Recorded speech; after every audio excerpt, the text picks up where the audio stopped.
Unit 6, Lessons 5 and 6, Homework Practice. Number 1, draw a line that you think is a good fit for this data. For this data, there are horizontal values and the vertical values. As you notice, I've drawn a line through my data showing a negative trend. Next says to use your line of best fit to estimate where you would expect the output value to be when the input is 10.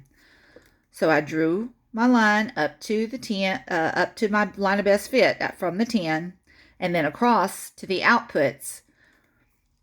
And the output would approximately be 30 when the input is 10. The output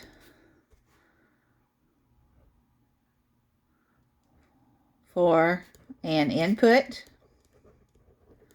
of 10 would be about 33.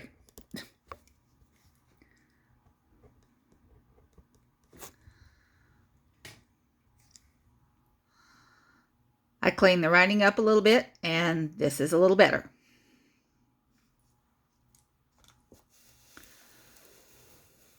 Question 2.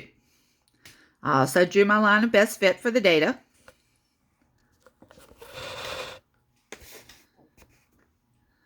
It says, which of these statements is true about the data in the scatter plot? Well, since we have a negative trend, that tells me that I have to have both a positive and a negative input-output. It could be either way. So let's look. We have X increases, Y tends to increase. That's a positive, which is not going to get us our negative, so A is not the answer. We have X increasing when Y decreases. That's a positive. That one would work. Let's keep looking. As X increases, Y tends to stay unchanged. Well, if X increases and Y stays the same, that's a 0, so that's not going to give us negative. And if X and Y are unrelated, there's no correlation, so there is no trend, so D will not work.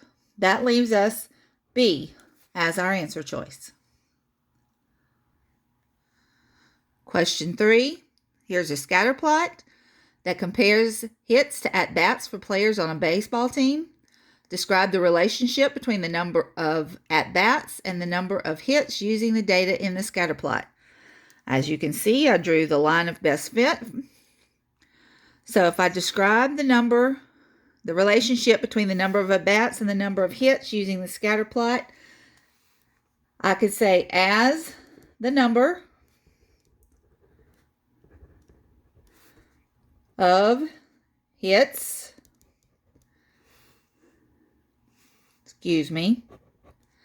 at-bats, I've got to look at my graph there, increases. Also, the number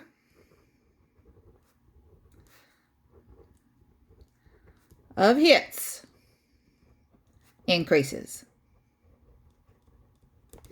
And you can see that in our trend, a positive trend here.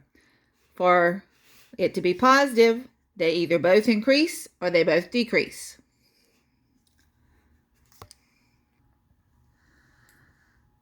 Number 4 is a little more involved because it gives us the linear model and it also gives us the line of best fit.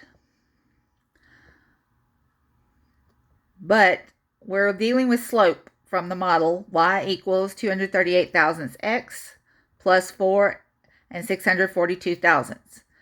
And it wants us to describe the slope of this model.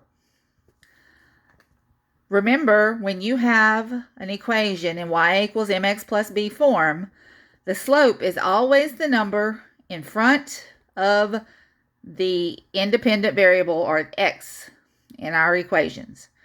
Therefore, I know that is the change of 238 thousandths per one of something. When I am describing slope, remember that slope is based on the change in y over the change in x, or the change in body length for every change in wingspan. So remember, slope is also a unit rate, so we want per one unit of wingspan. So let's look for our answer choices. For 1 millimeter, the wingspan increases. The length of the butterfly increases 238 thousandths millimeters. Well, since this is a positive trend, the wingspan increases 1 when the butterfly length increases 2, so this one would work. But let's double check our other answers. Here's another 1 millimeter of wingspan increase. The length of the butterfly increases 4 and 642 thousandths millimeters.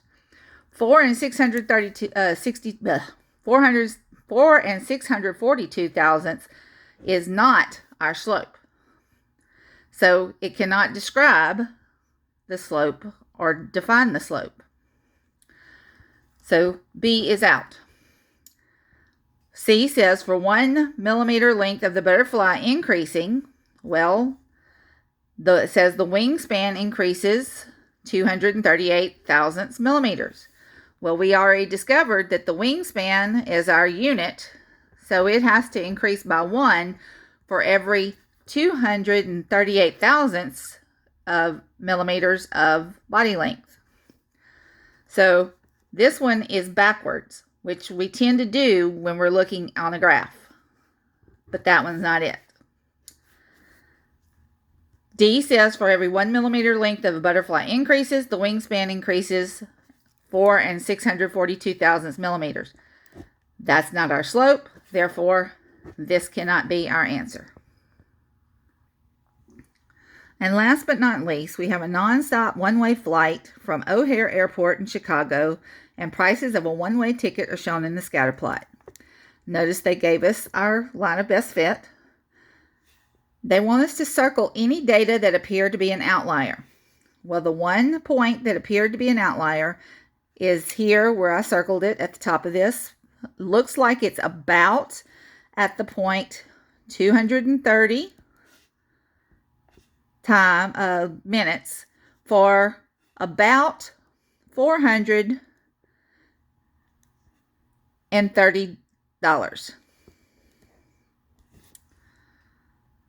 So that is definitely an outlier away from the line of best fit. So let's see what the difference between any outliers and their predicted values. Well, on the grid or on the graph, actually this is about 240, excuse me. A trip that takes about 240 minutes would cost normally around $130. Excuse me, yes, $140. Okay? No, maybe a little more than that. Anyway, let's say $150. $150 for a 240-minute plane ride. Our outlier is 240 minutes for $430. What is the difference between the two prices of the expected value and the actual value of that ticket? Well, 430 minus the 150 gives us a difference of $80.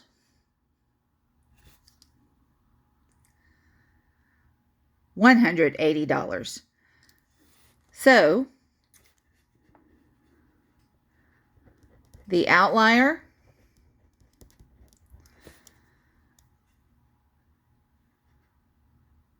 represents a cost about $180 more